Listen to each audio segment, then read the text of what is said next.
Manhattan DA Alvin Bragg's prosecution of Donald Trump and its trial begins today. What a joke. I'm against these prosecutions on principle. I think they're destructive to our country. But let's just examine the facts and the law here. Alvin Bragg effectively is prosecuting Donald Trump for making hush money payments, allegedly, to Stormy Daniels, and then paying Michael Cohen in a means that Alvin Bragg thinks is falsifying business records. Well, first of all, falsifying business records in New York is a misdemeanor, not a felony, and it falls outside of the statute of limitations, meaning it happened so far long ago that Alvin Bragg can't bring the case unless he charges it as a felony, which requires an underlying crime that he's advancing by falsifying those business records that was also a felony. Here's where the legal stretch really begins.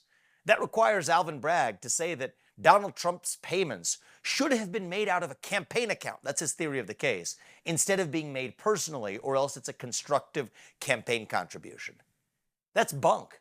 Think about it. Look, you've had smart people like former FEC Commissioner Bradley Smith, who has correctly pointed out that if Donald Trump did use campaign money, campaign contributions, to pay off hush money, that would arguably be an even stronger legal case to bring against him than the case they're bringing now.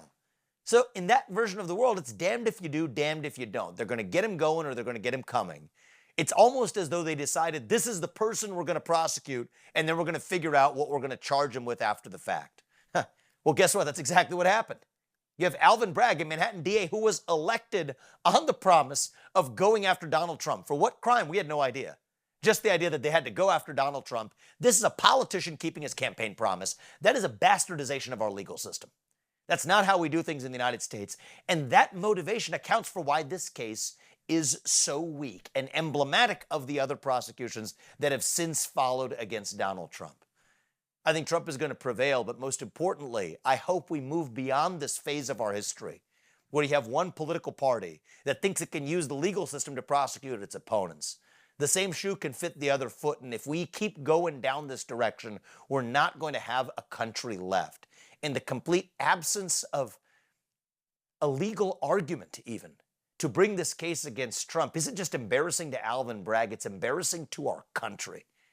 I hope Donald Trump not only prevails in this trial, but that we prevail as a country to move beyond this phase of our national history. That's what it's going to take to reunite and rebuild this nation.